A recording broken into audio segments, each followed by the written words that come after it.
Gabon, c'est toi, Gabon, c'est moi, c'est vous, c'est nous, mais mieux que ça. Gabon, c'est toi, Gabon, c'est moi, c'est vous, c'est nous, mais pas que ça. Gabon, c'est toi, Gabon, c'est moi.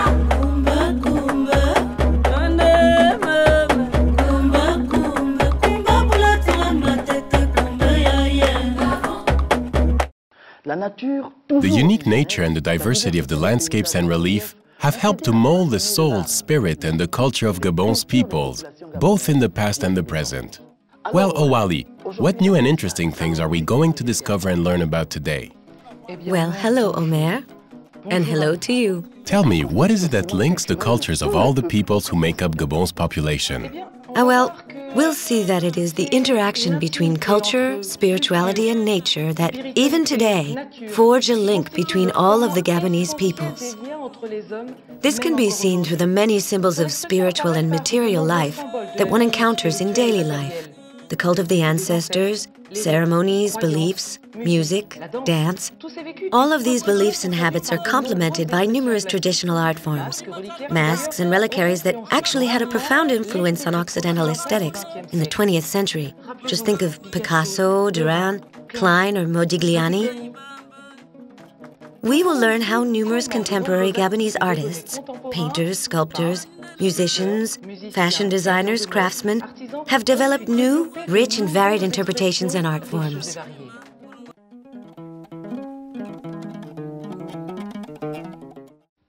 Let's start with the first signs of human presence in our territory. As you already know, Africa is the cradle of humanity. Thanks to archaeology, the history of Gabon has been reconstituted by means of a number of major finds. In the Lope National Park in the center of Gabon, archaeologists have discovered a stone fashioned into a rudimentary tool by humans at Elemekora some 350 to 400,000 years ago. That makes it the oldest stone tool of all of forested Central Africa. In Lastrouville, on the left bank of the Ogooué River to the south of the Invindo National Park, researchers working in the Paon 1 cave found Chitolian stone tools dating back to 70,000 years ago, as well as traces of strophanthus, a poison that is still used today by some pygmy hunters.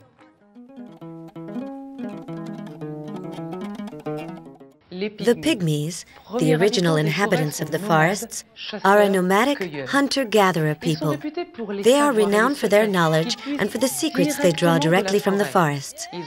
They have been both guides and teachers for the Bantu peoples who arrived during successive waves of migration. Pygmy populations, mainly forest dwellers, are present all over Gabon. The oral traditions of the Bantu peoples they come in contact with acknowledge their role as a guide in the various migrations in the inland territories. In each of the areas they live in, they are called by a different name. Bakoya in the northeast, Baaka in the north, Babongo in the southeast, Babongo Barimba in the south, and Okoa in the west. Pygmies are traditionally nomadic hunter-gatherers. They live in huts built of branches. They move their camps mainly to avoid disease or to search for an environment more favorable for their way of life. The Pygmies have always had a degree of detachment regarding material possessions, which would tend to explain why few objects from the past have been found. On the other hand, music and dance play a very important part in their lives. The Baaka of the north have developed highly original polyphonic yodeling, and their songs are handed down by oral tradition only. These songs play a vital part in their daily lives and in their rituals, particularly the ritual of Edzengi, the spirit of the forest, which manifests itself at important ceremonies. Through the creation of a network of 13 national parks, Gabon became a leader in the realm of conservation and protection of ecosystems. Whilst this initiative was principally aimed at the preservation and conservation of Gabon's rich material natural heritage, it also took into account the immaterial cultural heritage of the country, a country with 50 or so ethno-linguistic groups, all with a common Bantu root. Certain cultural traits are common to all of the Gabonese peoples, especially those from the Bantu linguistic group. And these are reflected in activities such as ancestor worship, older traditions, daily life, and contemporary art. There is a multiplicity of cultural expressions that reflect common themes, concepts, and shared experiences, which represent a path to initiation into the secrets of life in the natural world, rites of passage into adulthood, self-reliance and community responsibility, and respect for ancestors. The physical manifestation of ancestor worship is the conservation of reliquaries by members of a clan or a family. This takes the form of ceremonial preservation of bones or particular objects that belong to important dignitaries or emblematic figures whose memory the community wishes to preserve.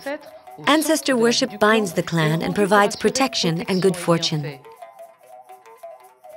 In Fang territory, ancestor worship takes the form of Bieri statues.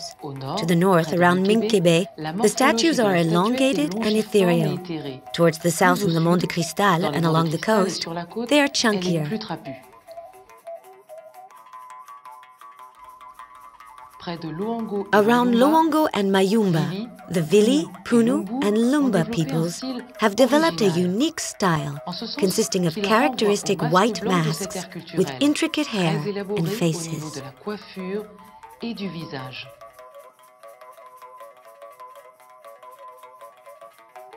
In southern central areas between Waka and Birugu, the ancestor cult of the Mesango and the Mitsugo is intimately linked to the Bwiti religion.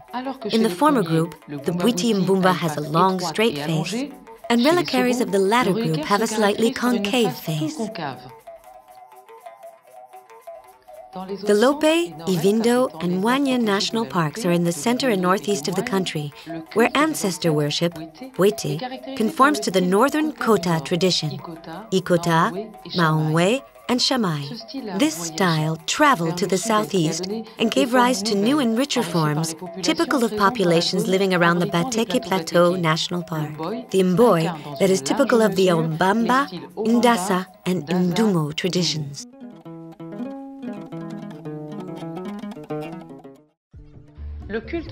Ancestor worship is not the only means of traditional education and transfer of traditions. There are several other channels by which the Gabonese peoples perpetuate their traditional beliefs and knowledge. These include animated ceremonies such as Bwiti and Djembe initiation rites, and the Njobi or Okukwe ceremonies that provide protection and regulate traditional society. The Njobi ceremony that originated in the Ambaama region is the rite that has been adopted by most of the peoples of eastern Gabon, although each group has adapted it to their own values. The Njobi rite is a regulatory mechanism used by traditional society that maintains social order. The more visible stages take place in public, or in a dedicated area, in Ndungo or Fuo, at the edge of the village, hidden from the eyes of women or non-initiates. The initiate takes a number of vows during the initiation ceremony. The Okukwe ceremony originates from the banks of the Ogooué, but takes on a variety of forms. The Okande in the center have Mukukwe, whilst downstream the Meyene call it Okukwe or Okuyi. Upstream, it is sometimes Mbudi, Baduma, sometimes Mvuli, Abaama, or Mvudi for the Nzebi peoples. Okukwe is a ceremony used to regulate social order, and the public phases take place in the village square. Bwiti, which originates in the mountains in the center of the country, is the principal rite that unites the Gabonese peoples. Some transform it to serve their own special needs. This rite is based on the consumption of iboga, a sacred plant with many virtues. The secret initiation phase is undertaken in the Nzimbe, a sacred forest from which the Migonzi emerge, spirits of the dead, represented by a multitude of masks. They can emerge into the village square by day or by night during special ceremonies. Bwiti cries when people are in mourning, and Bwiti rejoices at happy events. Djembe is an initiation ceremony for women and is known by several names according to the region. Nyembe in the center, Isembo or Lisimbu or Lesimbi in the east, and so on. It is intended to teach initiates the principles she will need in her life as a woman, a mother, and a wife, and strongly respects a certain hierarchy.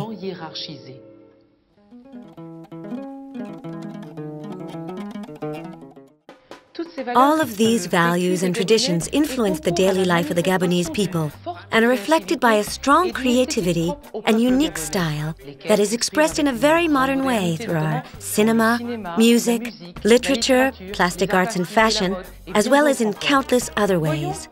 Look at how the symbiosis between nature and culture and between traditions and modern life expresses itself.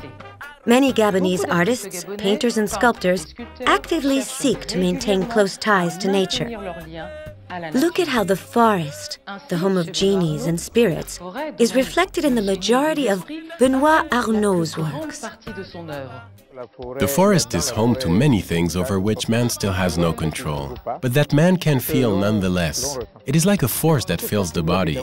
Standing in front of a painting, you can feel an innate ability to get to the heart of things. A spirit enters your body, something stirs within. Then, it does not come and you wonder why. When I find myself in that particular state of mind, I can feel certain forces invade my body. They are not always tender with me, and that is when I manage to produce extraordinary things. The works of Marcelin Minko-Minze, Prosper Ecoré, and Georges Mburu are inspired by traditional rites and ancestral heritage. The same applies to the sculptors Christian Don Mézamé and Pépin Antonio. Welcome to my workshop. This canvas is currently being prepared. This is a small area that I have dedicated to exhibit the sculptures by my young students.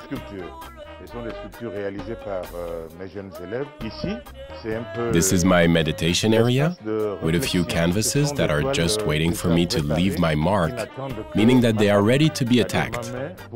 It always feels like a combat to cover a canvas. I also make masks. My works often feature a juxtaposition of painting and sculpture.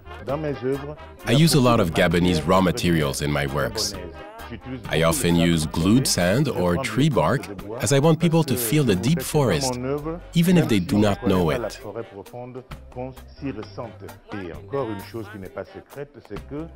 I am initiated and I am able to beseech and call on the elders, so this radically transformed material accepts the way in which I have attacked it. This painting represents a dance known as Bouiti, a secret initiatory dance that originated here in Gabon.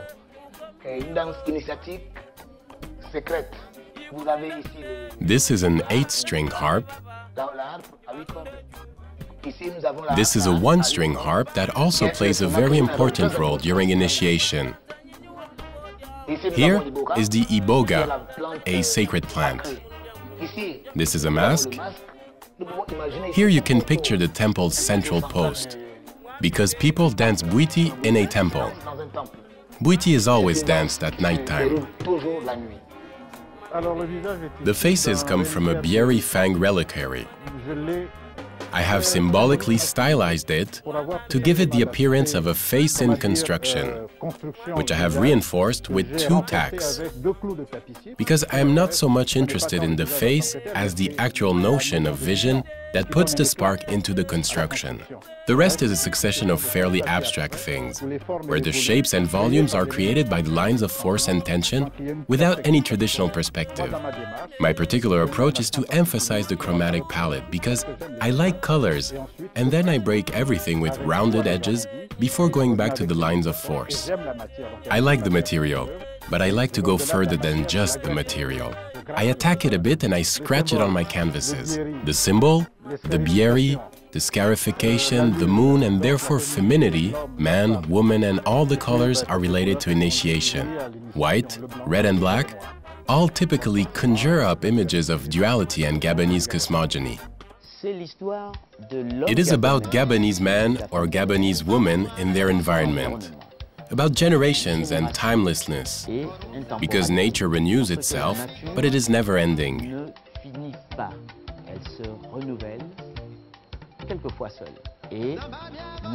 Our traditions will never die out.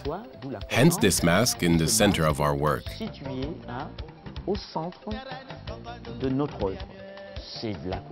The color comes directly from wood dust. I think that man and nature are eternally bound by love. Natural products inspire our fashion designers. Chouchou Lazare, Beige Faro, and Leomono, to name just a few, use plant fibers and organic media in their designs. I came across fish scales. Gradually, I started incorporating them into my work. Then I hit on the idea of placing them on fabric.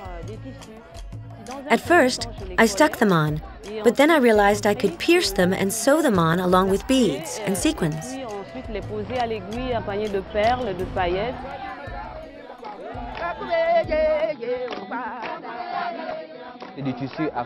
This is a fabric featuring African motifs. These motifs are based on raffia. This is Kasai raffia. Here is a plate that has been turned round and laid on top. This jacket is made from raffia, and the trousers from wild silk. I worked with eagle feathers because they represent the elevation of the spirit in African tradition and traditional cults.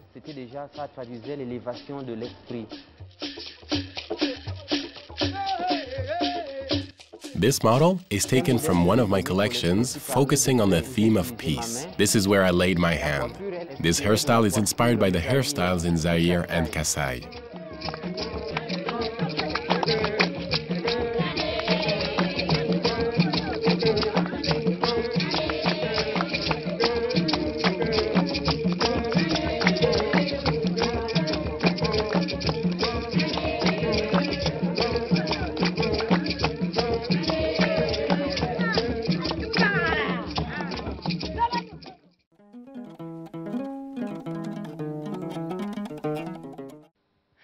Music continues to play as fundamental a role today as it has in the past.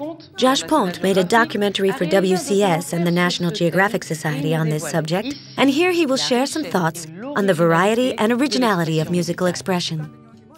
Of the 50 or so ethnic groups that live in Gabon today, each one has its own musical tradition. And those traditions are alive and well today and can be seen across all the parks. But they're changing. They're changing like all music has always changed. None of it written down, passed from mother to daughter, father to son. And the musicians alive today in Gabon, in the north, the south, and in the capital Libreville, are now taking those traditional ways of playing and incorporating them into new music, into new musical forms, into hip-hop, into pop, and music that's now spreading back out throughout the world, completing the circle that started from Gabon and has now come back to Gabon. I play the maracas and the kisanza, and I can also play with my hands and my mouth. I do quite a lot of things.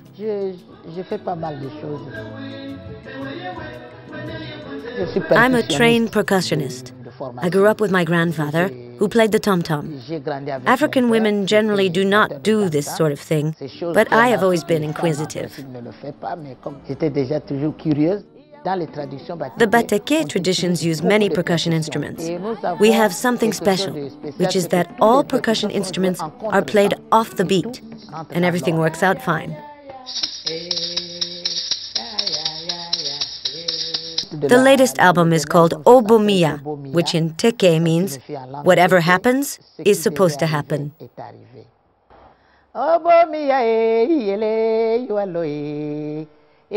Mwanana, you are voilà, c'est.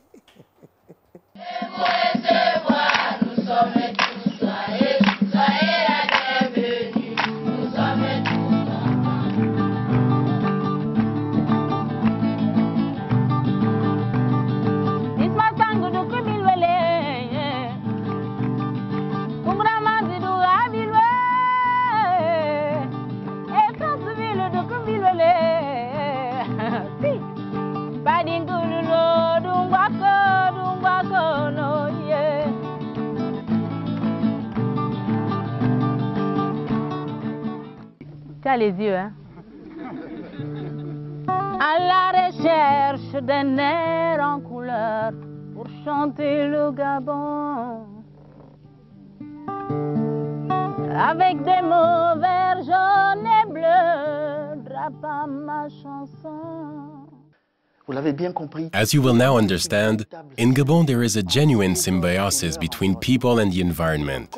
You will soon appreciate that this intimate relationship between nature and culture is still very strong today.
Bonsoir.